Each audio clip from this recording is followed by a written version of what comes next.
From the Library of Congress in Washington, D.C.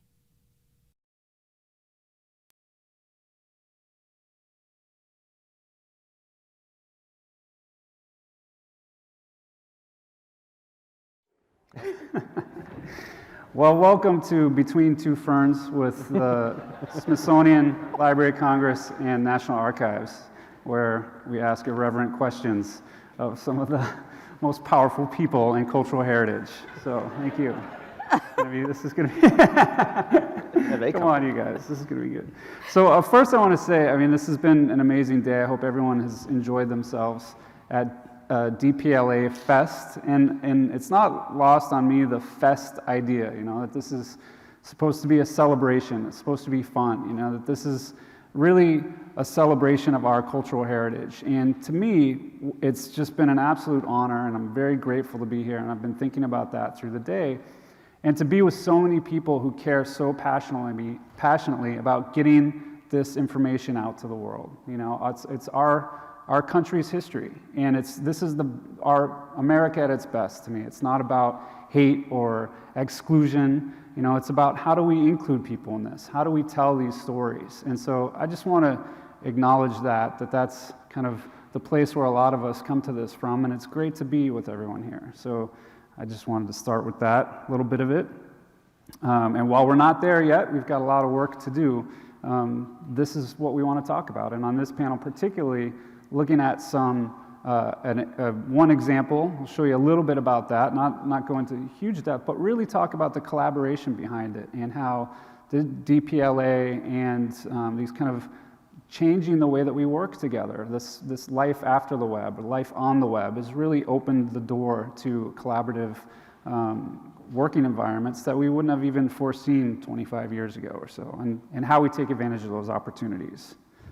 So, with that, before I say that, I want to talk just a little bit about this panel, and everybody will introduce themselves. But when I first started working in cultural heritage, about 8 years ago or so, and when I say working with cultural heritage, working in culture, that meant screen scraping, downloading, stealing, any other way I could get my hands on cultural heritage data.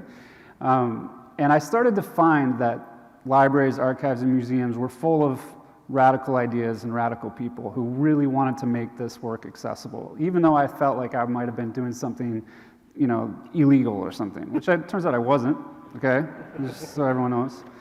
One of the first things that happened to me when I started realizing that we were working with bigger collections, I came to Washington on vacation, and Ed Summers was like, hey, you've got to meet with Helena Zinkham.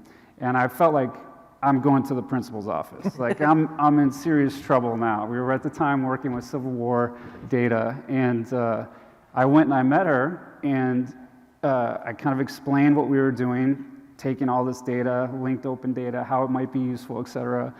And she looked at me, as she does, kind of skeptically, and said, well, why aren't you using this data set? Right when I thought I was going to get in trouble for taking all these other data sets, she started throwing more data sets at me. And that's when I realized, like, this is something that's really gaining momentum. This is a global movement where we're trying to encourage this kind of work.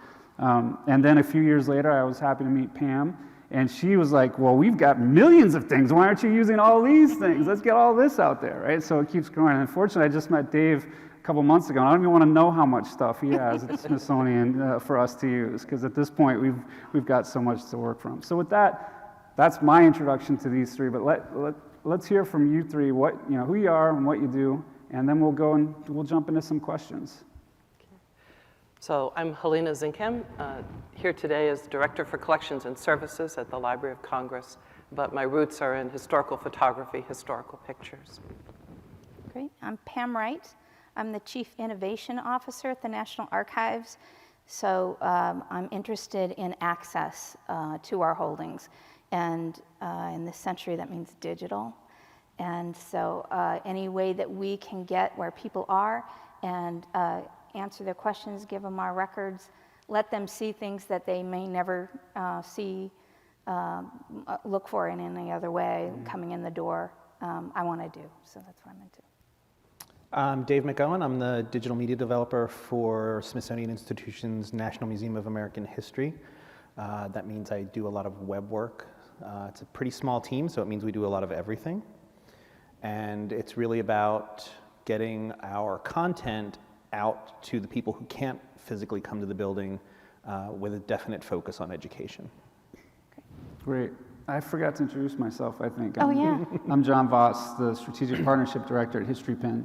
And one of the ways that we all have gotten together on this, thanks to National Archives really kicking it off, and you can see pictures behind us, this is an app on the, sort of the national World War I app. It's become really on different ways that we can access content, and from World War I particularly, as we're in the World War I centenary period, which is 2014, really 2014 and 2020 when we look at how the social impacts are from that time period. And this project, just to kind of give you a little bit of framework, is we had 3 real goals on this. One of which is promoting discovery and use of the collections. And it really started with a focus on the National Archives moving picture images. They have, this amazing collection of World War I moving images, which are being preserved and restored incredibly. And you'll hear more about that tomorrow. Tomorrow morning there's a panel with the Historypin and National Archives teams talking a little bit more about that. The other goal is to enrich these collections. So what happens if people are able to discover these and then do more with them? That's the next bit of it.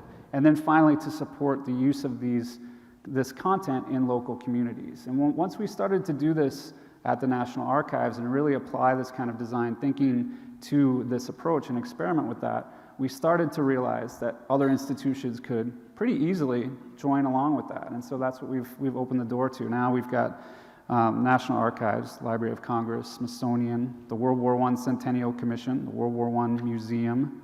This list could go on and on. Digital Public Library of America, the American Association of State and Local History, Europeana, and Euroclio. So it's become this just huge momentum gathering.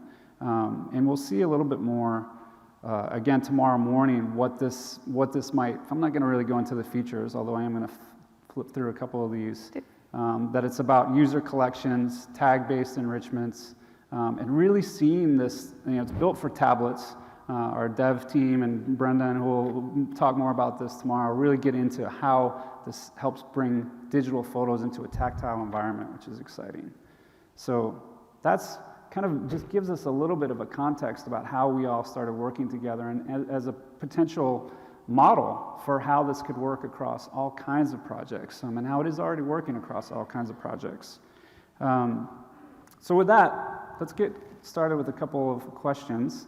And I'm gonna confess that I told Helena what question I was gonna ask her. So she's got some, come on. I got pictures. She's got pictures. So so this is a leading question, but because librarians, they know what's going on. So you have to be able to have them prepared for what's gonna happen. So one of the, and this is where it came up from. We were talking about how this app kind of has this potential to be one of the biggest national collaborative projects that you might have been a part of in a long time. And when we started to get into that, I mean, this is someone who's got amazing experience in the library world. And I'm really interested in for you to kind of contextualize this a little bit for how collaboration has worked in the library sector and across archives and museums, in the last few years. So I have a very short answer for John. Key ingredient for successful collaboration. There we go. Open access. And by that I mean free access and free to reuse the content of our collections. That seems to be what excites people the most, but it's also the most valuable, the most useful, the most helpful to them. And so when lots of different kinds of institutions are getting ready to collaborate, if the common cause is built around access, but not just the initial use, the reuse, the repackaging of the content, that's where I think this World War I mobile app will start taking us in more and different directions. I'm here today as Director for Collections and Services. I mentioned already my roots are in historical photo collections, so as part of setting the stage, I'm also here as your library historian.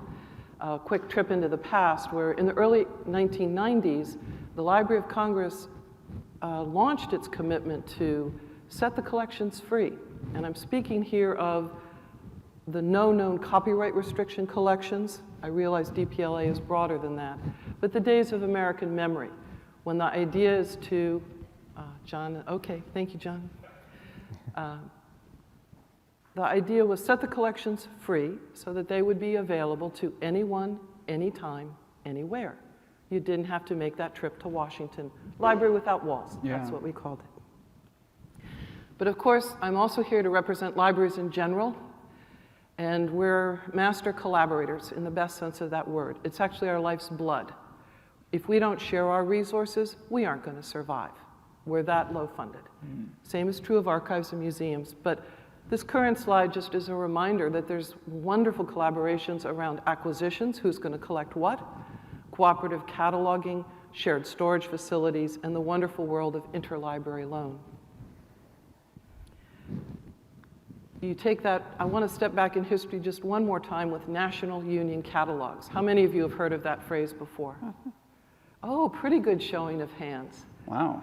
So the photo on the left, that's a picture of card catalog distribution in the Library of Congress. Wow. It's a room in the Jefferson Building, and from the floor to the ceiling, those are trays of cards, and staff of, what do you think, 100 people picking out the cards and mailing them to other libraries. How's that for sharing? That's amazing. Well, eventually, from cards, print those citations into great tall green volumes. Today, I think this is the University of San Francisco, we just make Christmas trees out of the original National Union catalog. Definitely an outmoded form of communication. But the dream is alive, in fact, heavily pursued. Whether it's American Memory, American Archive of Public Broadcasting, Historic American Building Survey, wonderful grand projects that let people pool their resources into shared spaces so that it's easier to find what we all have together, build something better than one alone. Among the mega collaborations, there will of course be the Digital Public Library of America, there's HathiTrust, Archive Grid, Biodiversity Heritage Library, Europeana, WorldCat, how could I forget, the current Union catalog.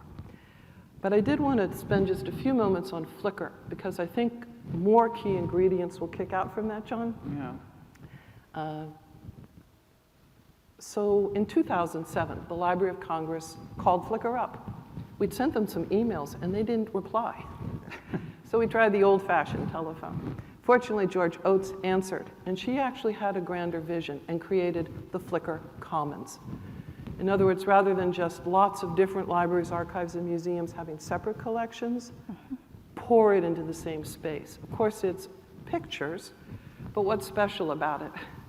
You're launching the collections into a place where people are looking for pictures anyway, and that means they're going to trip across them even if they never knew to look for them in the first place. So it's mega access in my book. But it's also an incredibly simple framework. It's low cost, multilingual, no metadata standard beyond a unique ID number, maybe a title. It let people interact with the user community however they wanted to.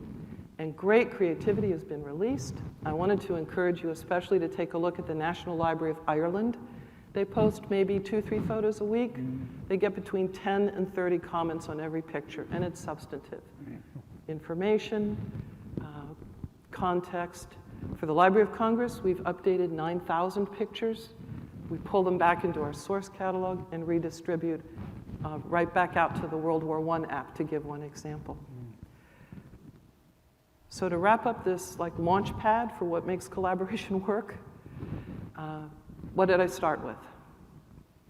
Open access, free to use and reuse, a phrase I borrowed from my boss, who's here today, so we'll acknowledge that. But long-standing success in sharing and pooling resources.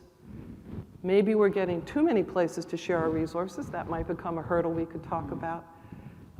But otherwise, I hope I've set the scene for success is more than possible. Success is essential and happening all around us. Great.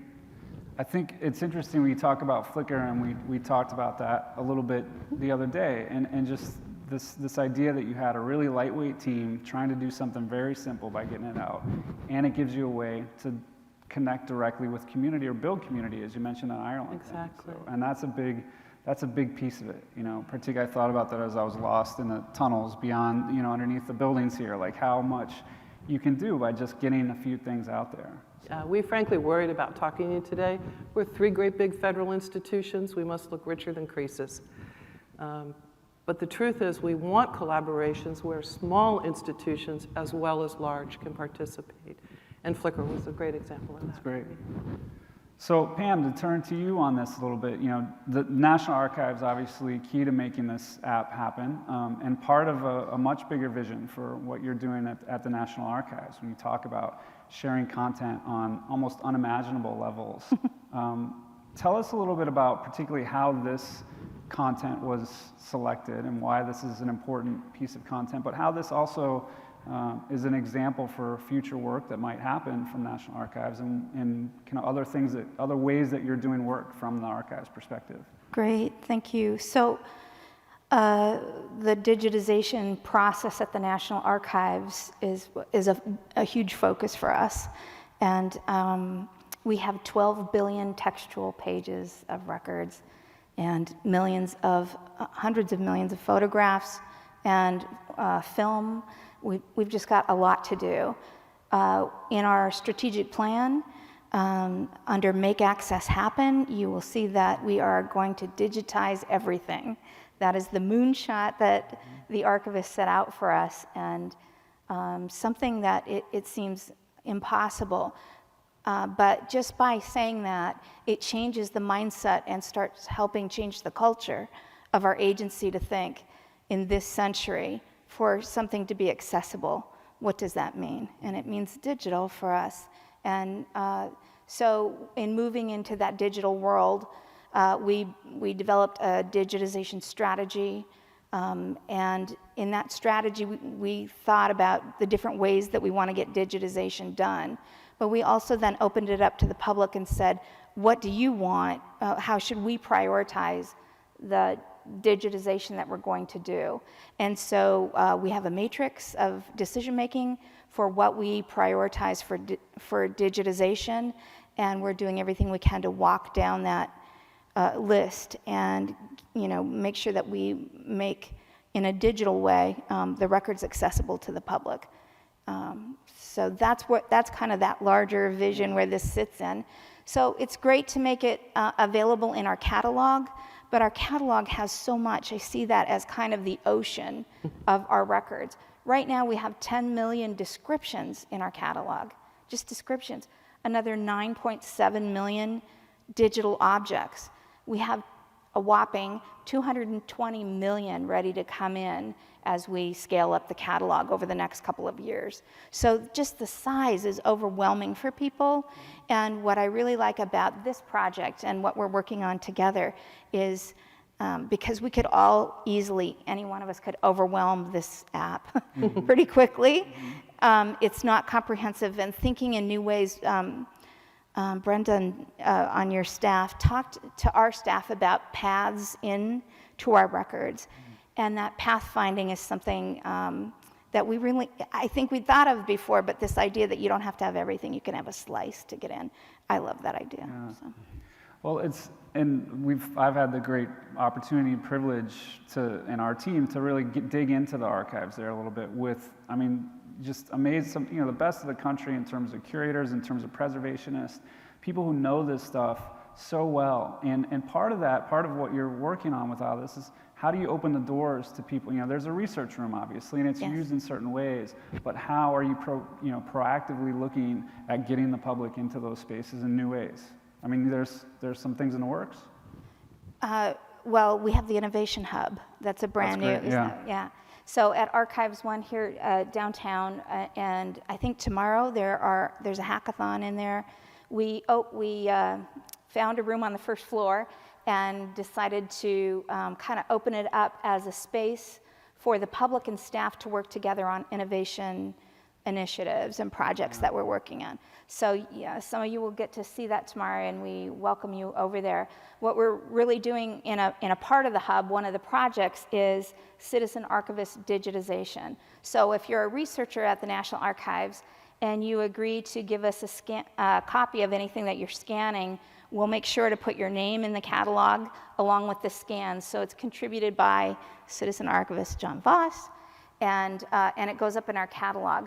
This idea of opening up our catalog, and really we're calling it a social catalog, making it open so that the public can contribute, not just consume, is really important to us. That's great. I mean, it kind of reminds me, we talked a little about this room setup, right? Like when we talked about this panel, I was like, it's just going to be an informal discussion. And Helena was like, they do ballets on this stage. You know, so like 50 years ago or 100 years ago when these rooms are being built, it's sort of, that's kind of indicative of the model, right? Like of wisdom would be imparted from this place. And I think we're now looking at, and I think the hub is a great example. Like the tables move, the chairs move, the whiteboards, it's a really exciting space. We're actually building things differently now. So I think that's a telling sign of where we're going. So Dave, I want to talk to you a little bit. You know, we talk about the Smithsonian as a thing, but you know very well, and you've made clear that it's actually a large number of institutions who are already finding ways to work together within that, both internally and externally. So what have you learned about collaboration in that space, in your environment there, and how has that changed even in recent years? It's changed entirely over the last few years that I've been there.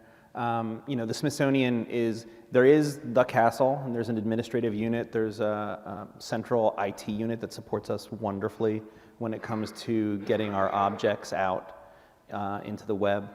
But it's, you know, I work for the new media department in the, you know, Office of Public Engagement in American history. So that's one museum, there's 18 others, there's a zoo, there's 9 research units. That's the Smithsonian. So, you know, when we collaborate externally, that's kind of the end of a very lengthy internal collaboration process just to get to step 1 with other people, which is great, but it's, you know, it does take a lot of effort, and it's a little more chaotic because, you know, we have great support from the General Counsel to make legal documents happen, and we have support from the castle to make connections. But in this case, we decided, you know, this is a really good idea. We're American history. We probably have the most World War I stuff anyway, so we'll be the trailblazers. We'll go, we'll work through the things. We always work with an idea internally and in collaborative projects of, okay, how do we get this done, but how do we do this in a way that's going to enable the people next door to do it tomorrow or next week or next year? We've been pretty successful with that across the board with our digital platforms. Right. But it really is, and that's, aside from having open data, which we're working on, we're working towards that. The other piece of it is really having a reliable platform that other people are going to be able to use and is going to be around for a little while, because it takes us a while to kind of get spooled up on things. And it's a lot of effort, even if it's, you know, free information. It's objects that we've already published out, the labels are written, all of that stuff's done. That still takes time. It takes a staff member to sit down and come up with the stories, come up with the paths, come up with the themes for things, and that's not even counting the objects that aren't digitized yet. Yeah.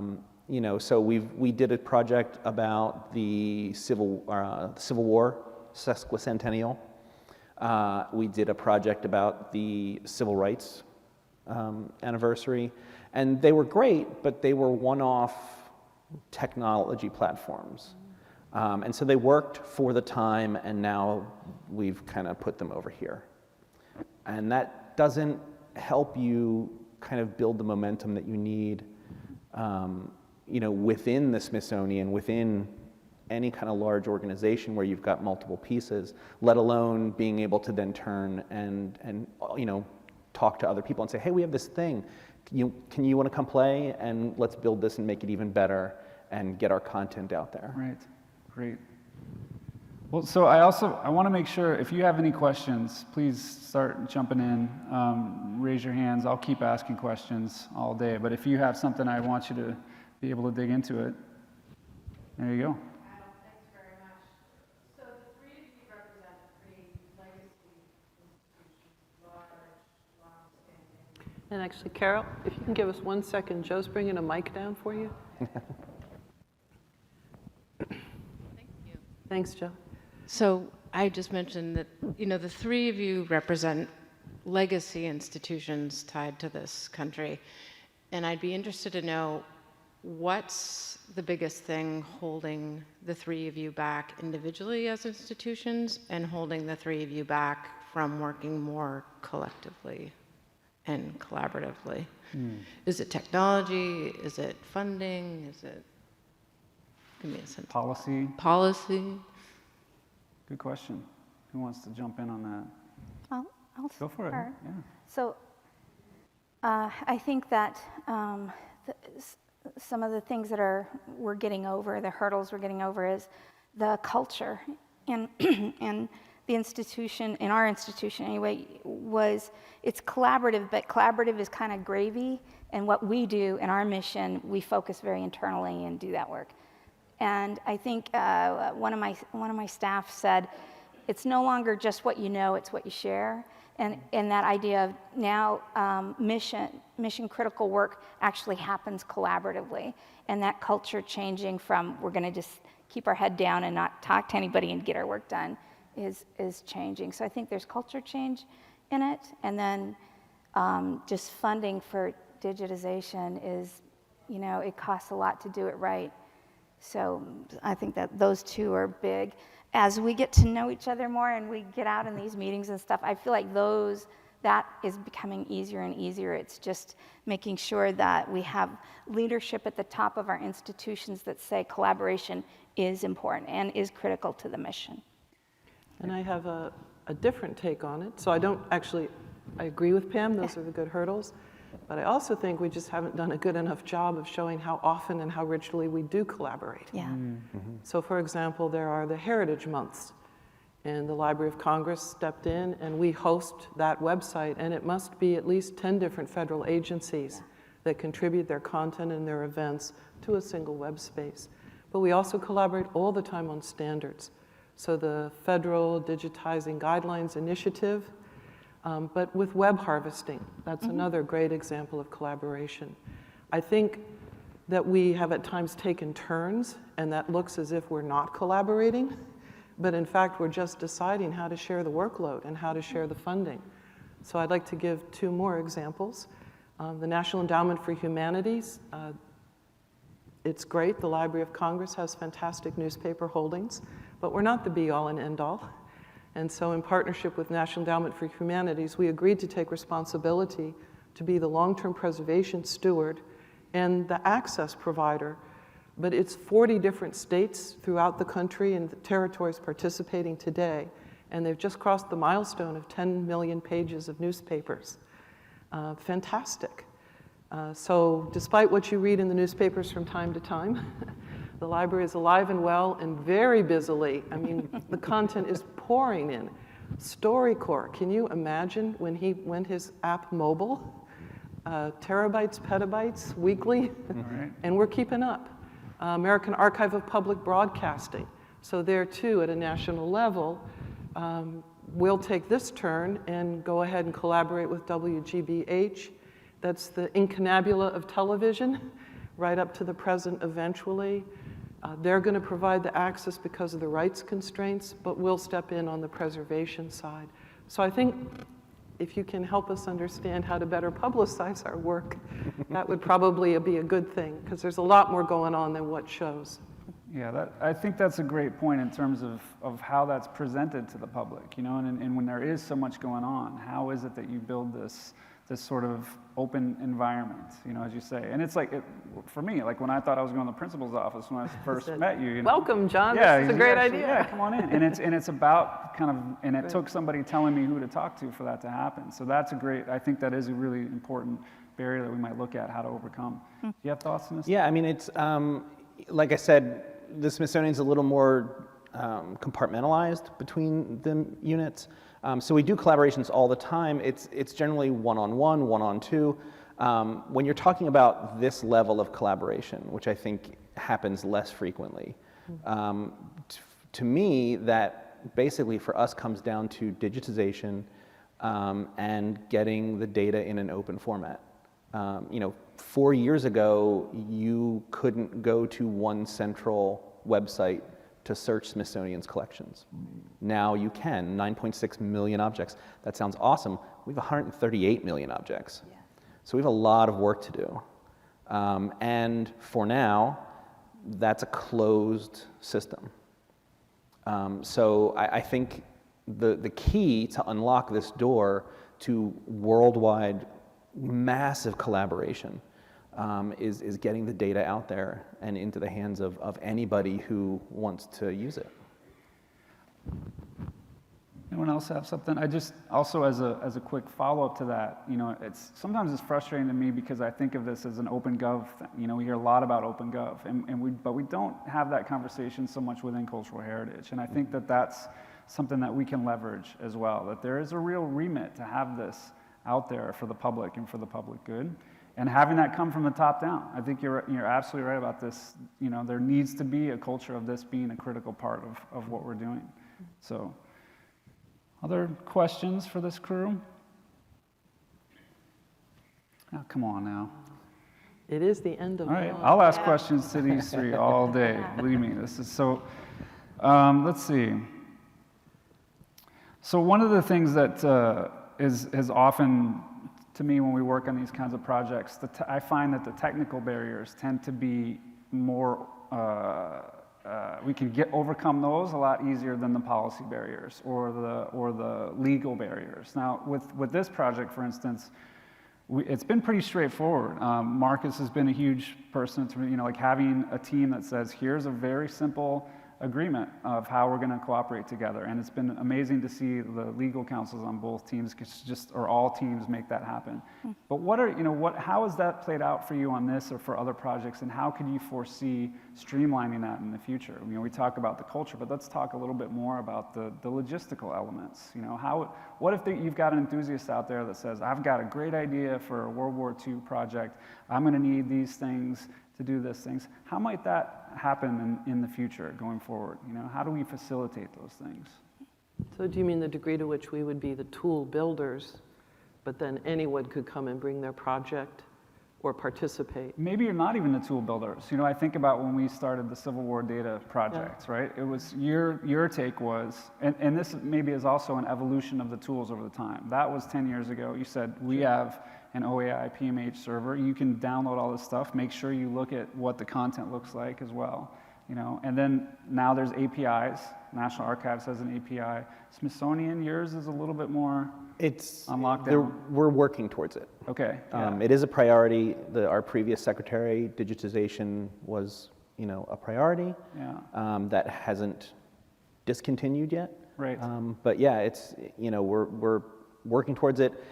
A lot of that is resources. A lot of that is making that a priority to build something that's going to work for us and for the public. Well, in your case, you see that for internal use first, probably, right? Like, how is this data going to be used accessible within the institutions? But then taking that a step further. There's so many layers as far as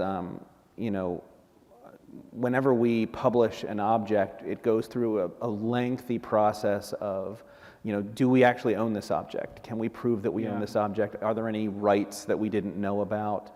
Along with the curatorial process and just kind of the collections process of making sure all the details are right.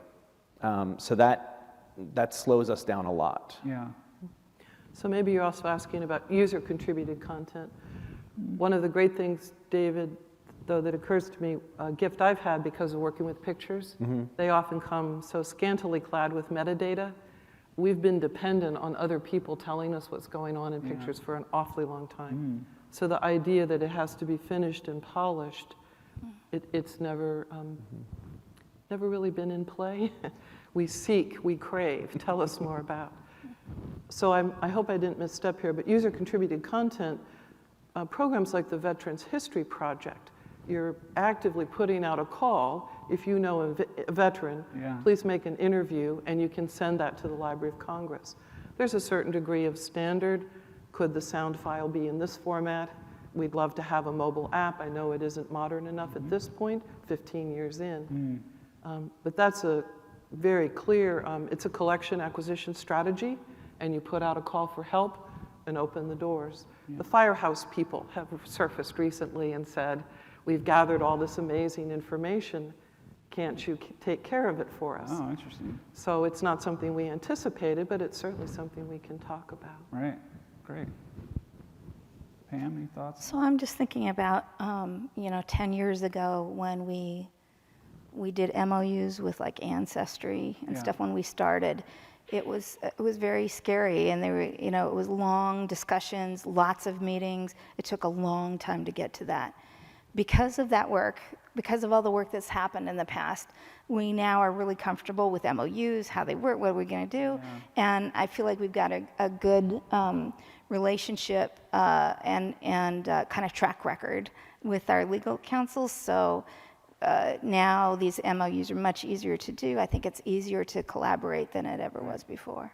Yeah, it's like there's a little bit of a transition to, it used to be really CYA, make sure we don't get burned on anything and really long things. But it's kind of converted to how can we make sure that this stuff is getting out? And that speaks to that cultural change too. Yeah, and the question of risk changes. That's right. From the risk isn't how we're going to get burned, but what if we don't participate? What if we aren't out there? And I think that is so exciting to see. Yeah. So social media probably helped with that. Yeah. I'm going to see if we can hear from the audience on this one.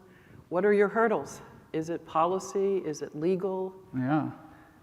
I actually have a or a different question is fine. Well, it follows directly along the line of what you've been discussing so far, and you've touched on it kind of tangentially, but how do you reconcile different prioritization within each of your entities when it comes time to doing things together? In other words, one of the things that I think we discover often is something that seems a priority to us may not be the same level of priority to a partner, and yet we need resources from that partner to do the collaboration. So, and granted, your point about the experience of having done this and gone through the legal hurdles and that kind of stuff is a major streamlining thing, but it does seem to me that reconciling priorities between entities which may have at a very broad level a common mission, but specifically may have other things that each is trying to get done over a short period of time has to represent some complications. How do you work through it? So we look for common cause. Sometimes it's bottom up.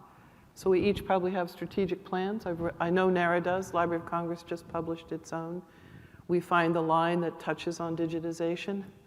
The Library of Congress isn't going to say we'll digitize everything. Why? Because we have a lot of published under copyright material. We don't want to scare our user community entirely. So ours would say maximize digitizing, prioritize to the rights free, the rights cleared. But when it was World War I time, I'm back to my taking turns part, we could all see the centennial coming. It was the Smithsonian who stepped in. They convened this huge 2-day conference, got everybody in Washington together, and it sort of took a poll. What are you thinking about? What's going to happen? How's it turning out? And there have been follow-up meetings. So there's communication. We don't have to have necessarily a shared exhibition, but we can make sure that we don't step on top of each other. Who's going to scan which of their collections? So NARA's gone big time into your wonderful movies for World War I. The Library of Congress also has movies. These are government military training films. Our comes perhaps more from private sector or maybe commercial producers. I guess I'm trying to say that the parts fit together. Could we do more things together? Maybe that's part of the louder voice, the better megaphone. But I don't too often feel like people are arriving on the doorstep and saying, I've got a great idea. You need to buy this meat, cook that dinner, and serve it back to me. It is a little friendlier than that. Yeah, and I'll say nobody has as much money as they want to. So you're already, hopefully, used to the idea of strategically selecting the objects or the materials that you're going to focus on, hopefully centered around some kind of story or narrative or something that has multiple levels of entry. So I think everyone's doing that. So if you sit down and say, okay, what story are you telling? Well, we're not going to tell that story. The posters, we have tons of World War I posters. Well, they have all the posters. So we don't need to tell that story. Now, we do have the original artwork for the Uncle Sam poster, so we're going to prioritize that because that tells a different story, a unique story that only we can tell. And so we try to focus on those, and I think if everyone does the same thing and then realizes, oh, hey, let's have a conversation, we really think this is important. We're like, oh, we think that's important too. All right, let's combine. So I don't think it's as foreign as it used to be, certainly.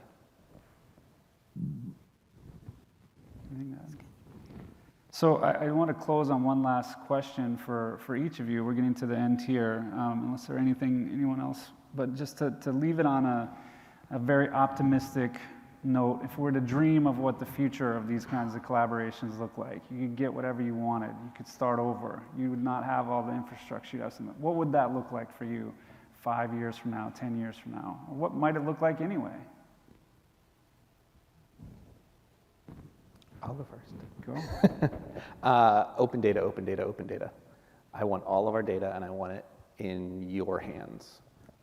I do think that, especially as we kind of migrate this cultural shift into a digital world, that authenticity and reliability is going to remain an issue. So there's always going to be a place, I think, for cultural institutions to curate their information that is not mutually exclusive from everyone else curating your information as well. And to me, the most exciting part of that is kind of to get into semantic data.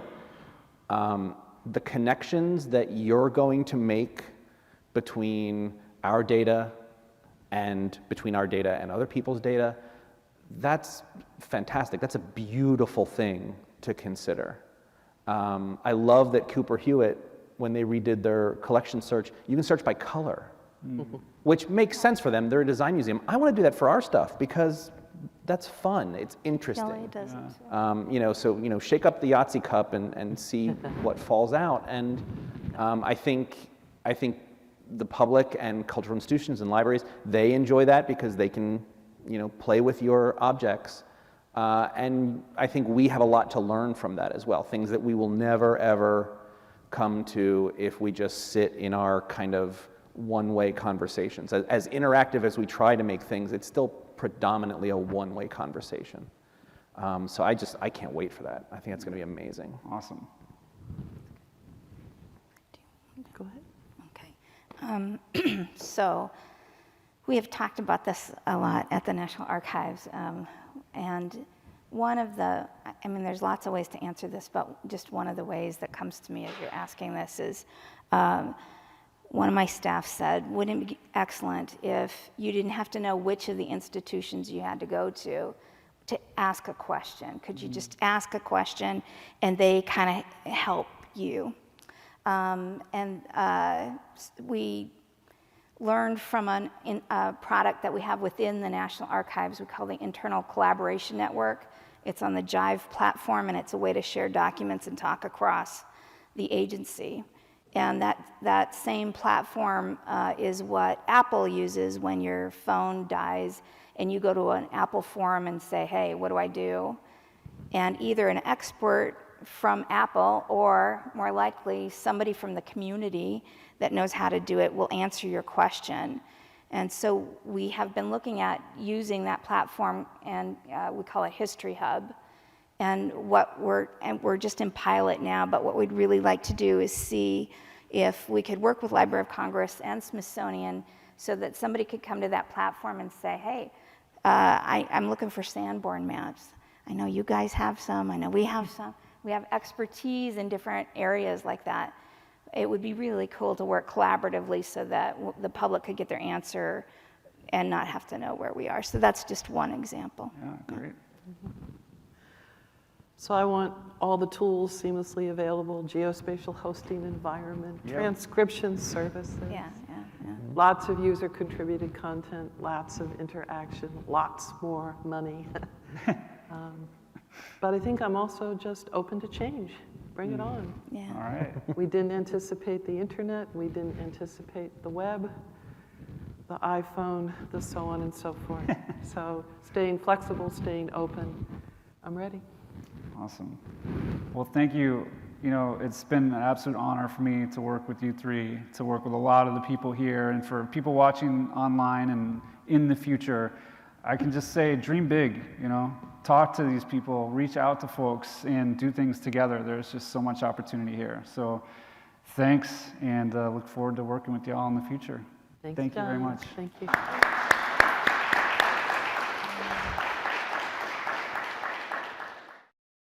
This has been a presentation of the Library of Congress. Visit us at loc.gov.